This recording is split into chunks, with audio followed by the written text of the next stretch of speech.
ஒரு ஊரில் ஒரு செல்வந்தன், மற்றொரு பக்கம் ஒரு ஏழை மனிதன். இருவரும் தங்கள் வாழ்க்கையின் கனவாக வீடு ஒன்றைக் கட்டினார்கள். செல்வந்தன், பணம், வசதி, நம்பிக்கையுடன் என் எதிர்காலம் இப்போது பாதுகாப்பாக இருக்கிறது என்று நினைத்தான்.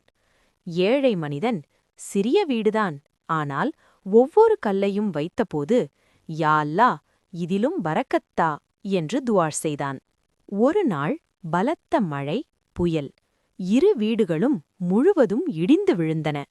செல்வந்தன் கதறினான், என் பணம், என் வீடு எல்லாம் போய்விட்டதே. ஆனால் ஏழை மனிதன் அழவில்லை. அவன் வானத்தை நோக்கி சொன்னான், யா அல்லாஹ், நீ எடுத்தால் அதற்கு பதிலாக நல்லதைத் தருவாய். காலம் கடந்தது. செல்வந்தன் இழப்பின் கவலையில் ஈமானையும் நிம்மதியையும் இழந்தான். ஆனால் ஏழை மனிதன் அவனது சபருக்கும் துஆவுக்கும் காரணமாக மக்களின் உதவியையும் அல்லாஹ்வின் அருளையும் பெற்றான். நாம் ஒன்றை இழக்கும்போது அல்லாஹ் இன்னொன்றை அளிக்கிறான்.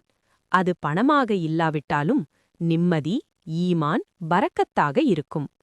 அல்லாஹ் சொல்கிறான், நீங்கள் வெறுக்கும் ஒன்றில்தான் அல்லாஹ் உங்களுக்கு நன்மையை வைத்திருக்கலாம்.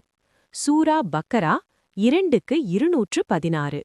இன்னும் நபி ஸல்லல்லாஹு அலைஹி வஸல்லம் அவர்கள் கூறினார்கள், ஒரு முஸ்லிமுக்கு வரும் துன்பமும் அல்லாஹ்விடத்தில் நன்மையாக மாறுகிறது.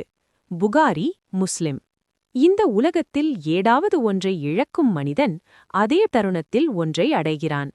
இதை உணர்ந்தால் வாழ்க்கை நிம்மதியாக இருக்கும். செல்வந்தன் என்னுடைய உழைப்பு, பொருளாதாரம் போச்சே என்று நினைத்தான். ஆனால் ஏழை மனிதன், அல்லாஹ் உயிருக்கு எவ்வித சேதாரமும் இல்லாமல் நம் அனைவரையும் காப்பாற்றினான் என்று நன்றி செலுத்தினான். ஆகவே பொருளாதாரத்தை இங்கு இழந்தானும் உயிரை அடைந்திருக்கிறோம் என்ற நிம்மதியோடு வாழும் அந்த ஏழையின் ஈமான் போன்று நாமும் எந்த சோதனையும் அல்லாஹ் நமக்கு காலத்தால் மாற்றிவிடுவான் என்ற நம்பிக்கையோடு வாழ வல்ல ரஹ்மான் அருள் புரிவானாக. ஆமீன்.